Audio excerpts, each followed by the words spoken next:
wabarakatuh. Salam sejahtera untuk kita semuanya. Kita akan membahas contoh soal tentang hukum kolom. Ini ada 4 soal. Langsung kita bahas saja. Memang sengaja saya buat banyak contoh soalnya biar semua tipe soal kamu kan sudah tercakup di sini. Jadi nanti kamu tinggal latihan-latihan soal yang sudah ada. Oke. Dari nomor 1 dulu. Nomor 1. Ada 2 buah muatan disusun seperti gambar. Muatannya A dan B. Kemudian muatan A 8 mikrokolom. Ini plus berarti. Plus 8. Mikro itu lambangnya gini, Dek. Gini, Mas, Mbak. 8 mikrokolom. Muatan yang B minus 5 mikrokolom. Berarti ini minus 5 mikrokolom. Ingat ya, 1 mikro itu 10 pangkat min 6. Jadi kalau saya tulis yang diketahui di sini, QA itu sama dengan 8 mikrokolom atau 8 kali 10 pangkat min 6. Kemudian yang B itu sama dengan minus 5 mikrokolom atau 5 kali 10 pangkat min 6. Ya dikasih min gak apa-apa. Tapi nanti perkaliannya tetap jadi plus ya. Kan tadi ada tanda mutlaknya ya kalau masih ingat. Oke. Jaraknya ini. Nih jarak pisahnya berarti R-nya 10 cm. Jangan lupa jadikan meter dulu. 0,1 meter. Itu ya. Sekarang yang dicari adalah besar gaya listrik. Berarti gaya kolom. Oke, kita langsung cari.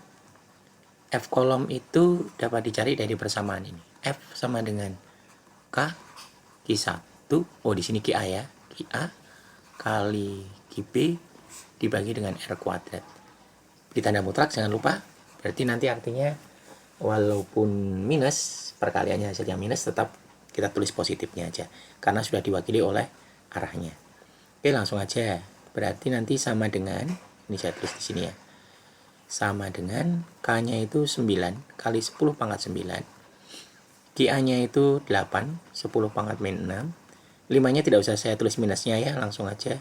5, 10 pangkat min 6 dibagi dengan jaraknya 0,1. Tapi dia nanti dia pakai di kuadrat gitu. Kan tinggal kita kalikan. 8 dikalikan 5 itu 40. 40 dikalikan 9 360. 10 pangkatnya 10 pangkat 9 dengan 10 pangkat min 6 itu 10 pangkat min 3. 10 pangkat 3. 10 pangkat 3 dengan 10 pangkat min 6 berarti nanti 10 pangkat min 3 yang atas. Yang bawah 0,1 dikuadratkan 0,01. Kalau saya ubah jadi seperti ini 360 10 pangkat min 2. Yang bawah saya jadikan 10 pangkat min 2 gitu ya. Berarti nanti ini bisa saya coret. Betul ya? Yang atas, oh sebentar. 10 pangkat 9 min 6 itu 10 min 3. Oh ini min 3 ya. Ini min 3 ya. 10 pangkat min 3 dengan 10 pangkat min 2 berarti hasilnya 10 pangkat min 1. Bisa ditulis gini. 360 10 pangkat min 1 Newton. Atau bisa ditulis jadi 36 Newton. Nah, ini contoh soal yang pertama. Sekarang kita masuk ke contoh soal yang kedua. Ini tipe soalnya agak sedikit lain lagi. Sekarang begini. Ada 2 muatan nih. Ada 2 buah muatan. P dengan Q. Jaraknya sejauh R. 10 cm. Dia punya gaya tarik-menarik 8 Newton. Nah, ini F. Kemudian muatan Q ini digeser 5 cm menuju muatan P. Digeser ke sana. Berarti makin dekat kan? Kalau dia digeser 5 cm, ini saya namakan R1, maka nanti R2-nya jadi berapa?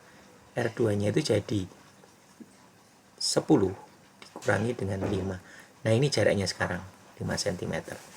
Ini jarak muatannya sekarang. Tadi 10 cm, sekarang digeser mendekati jadi 5 cm. Yang ditanyakan adalah gaya listrik sekarang tuh jadi berapa toh?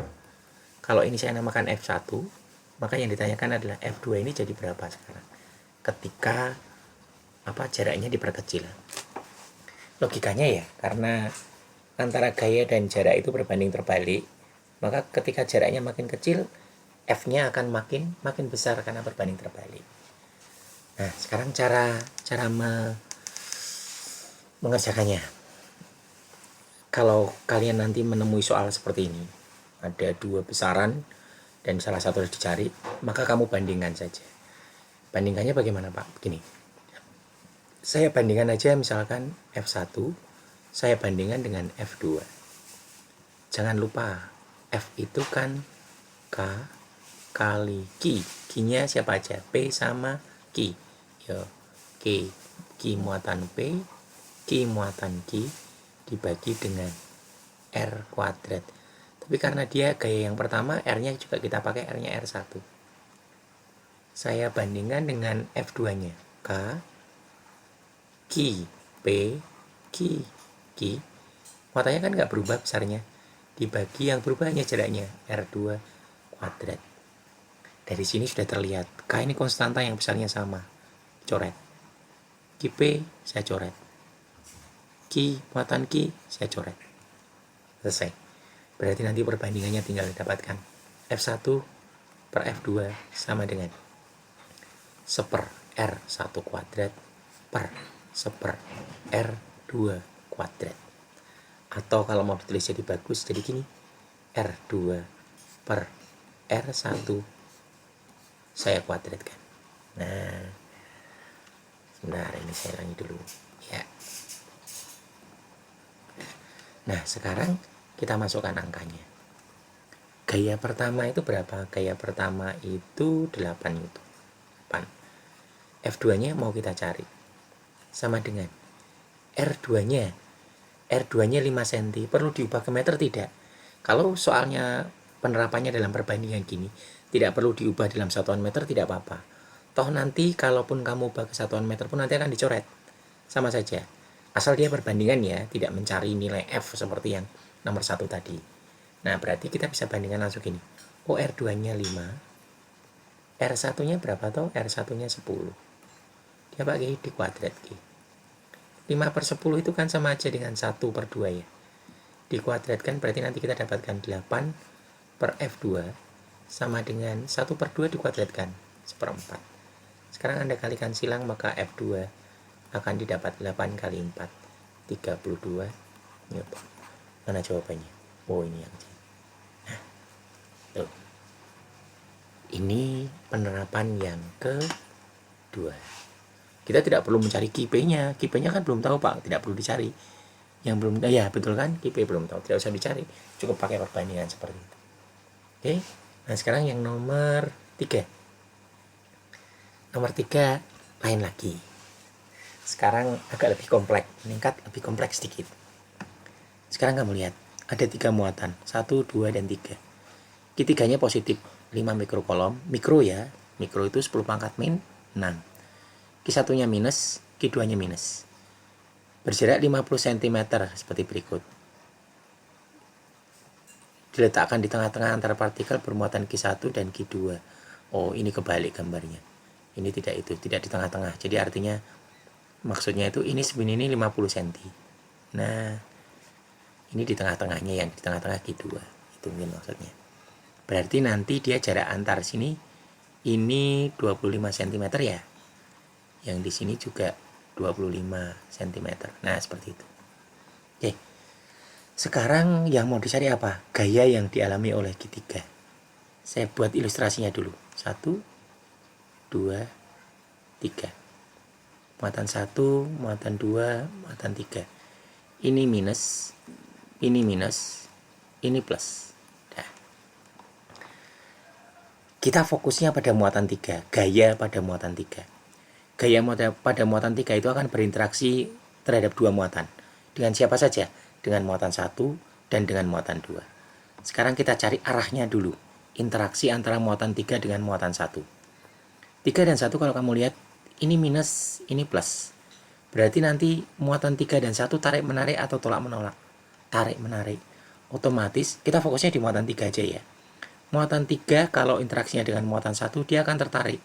Arahnya kemana Pak? Karena tertarik berarti mendekati muatan 1. Ini ke sana. Ini saya namakan F31. Gaya pada muatan 3 oleh muatan 1. Oke. Sekarang dengan muatan 2, interaksi dengan muatan 2. Muatan 3 dan muatan 2. Muatan 2 juga negatif, muatan 3 positif. Tarik menarik lagi. Berarti muatan 3 karena berinteraksi dengan muatan 2 akan tertarik ke arah muatan 2 juga. Nah, arahnya nanti mendekati muatan 2. Ini F32. Berarti karena kamu lihat sekarang F31 dan F32 searah tidak? Searah, berarti nanti gaya total pada muatan 3 itu sama dengan F31 ditambah dengan F32. Nah, ini kuncinya di situ dulu. Setelah ini ketemu, ini sudah 50% ini benar. Nah, setelah ini ketemu, baru nanti kita masuk ke perhitungannya. Nah, sekarang kita hitung satu-satu. Kita akan mencari F31 dulu. Yuk, F31.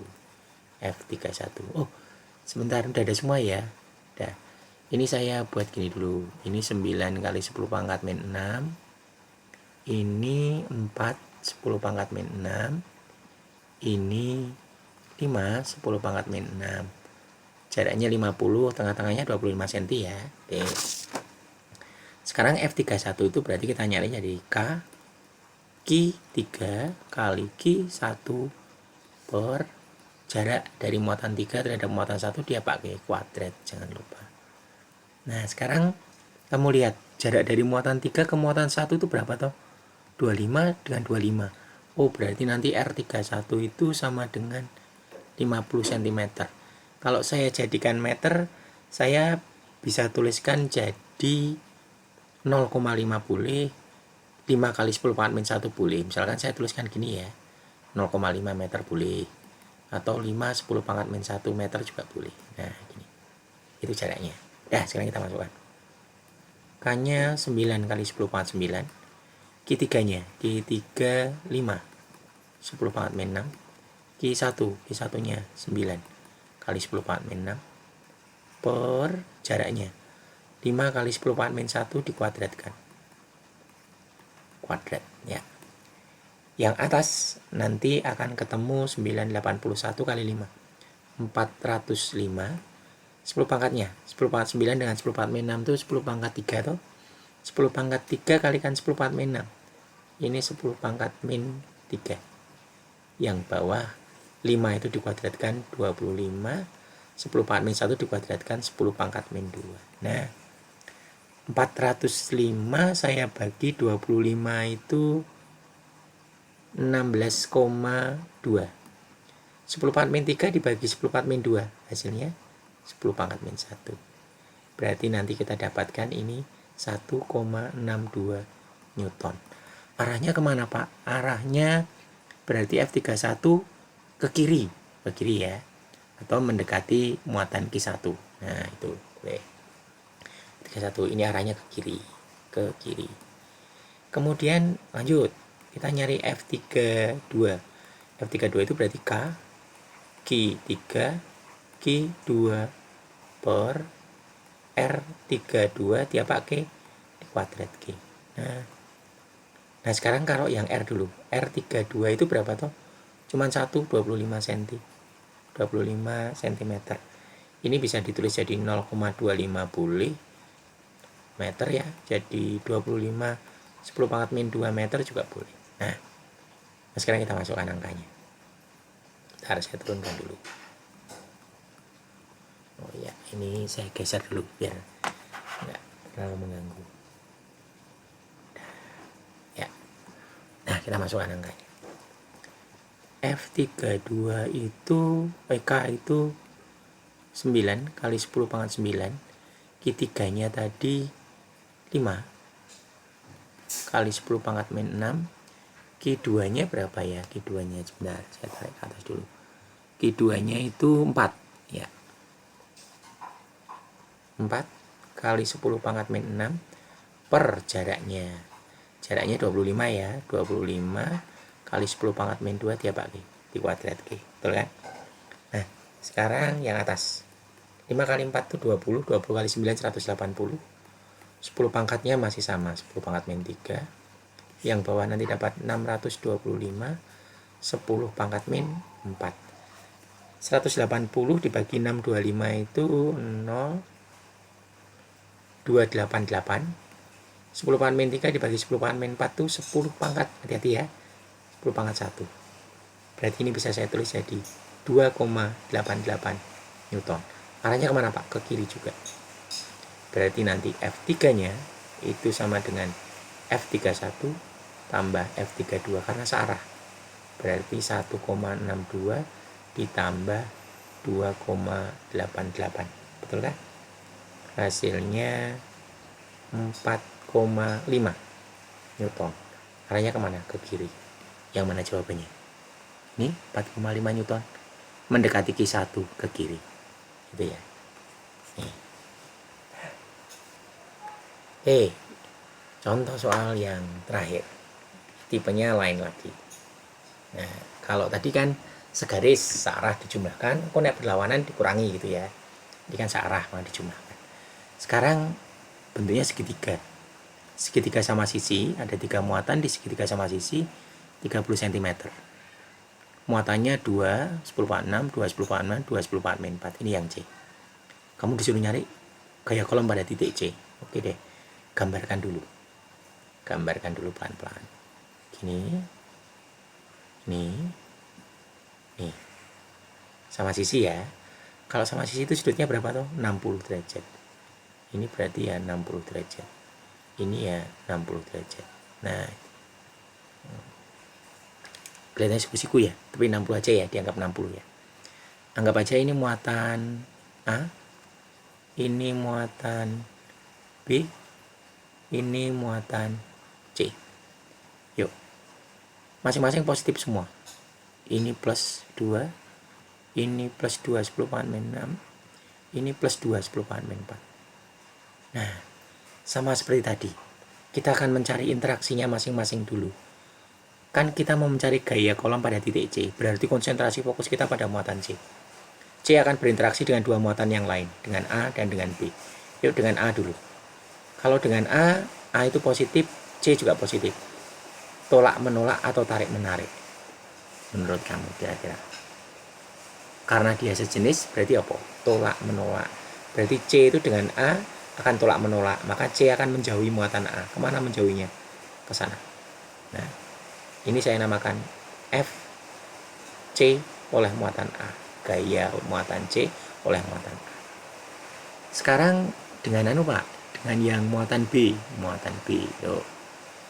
C dengan B sama-sama positif, berarti nanti otomatis dia akan tarik menarik, betul ya? Dia akan tolak menolak juga. Artinya kalau misalkan muatan C akan tertolak terhadap muatan B, berarti C akan menjauhi muatan B. Arahnya kemana?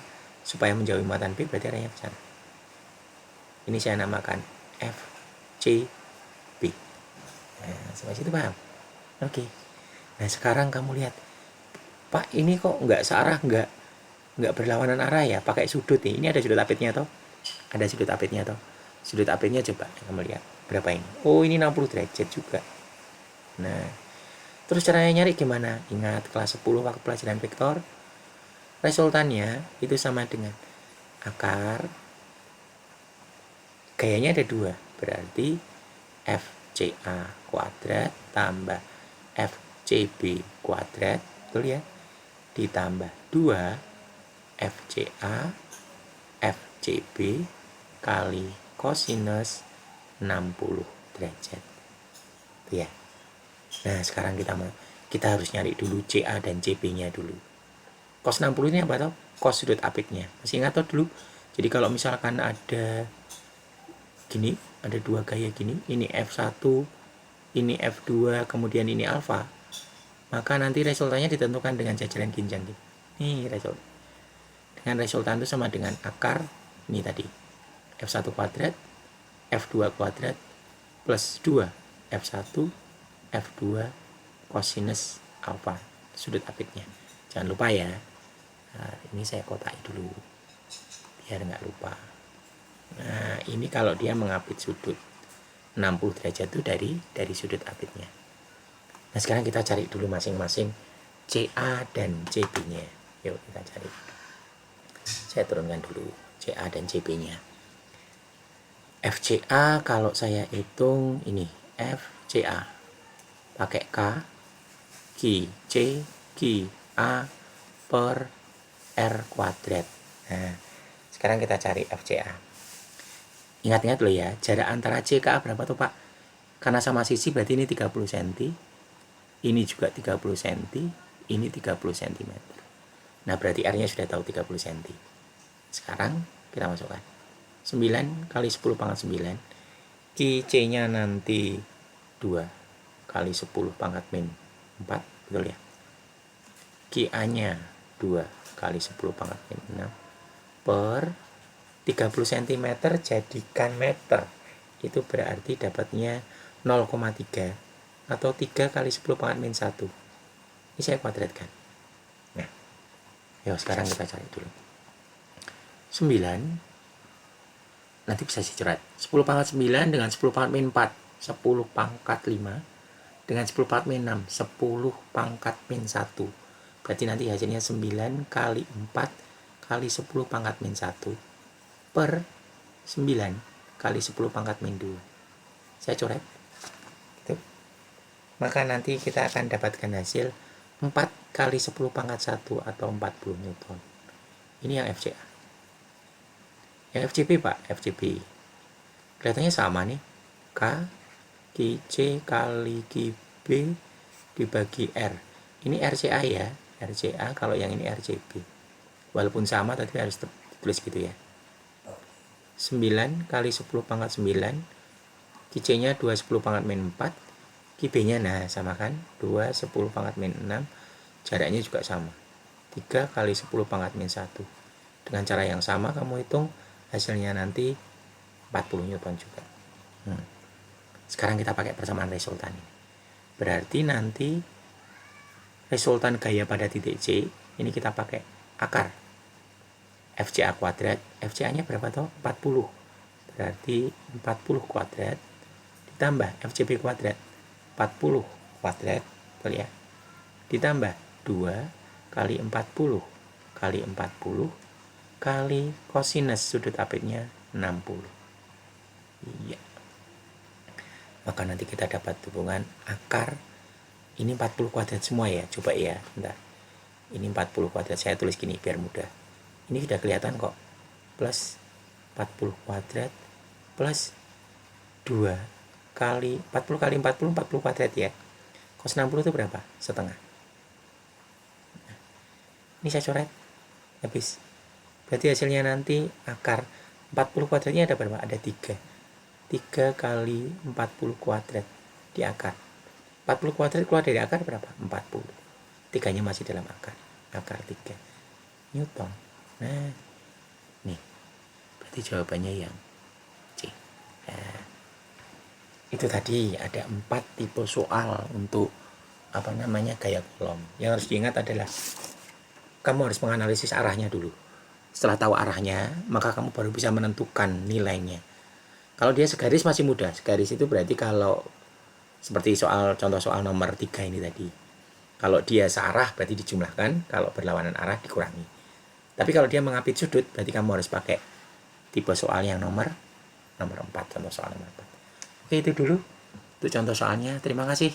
Assalamualaikum warahmatullahi wabarakatuh.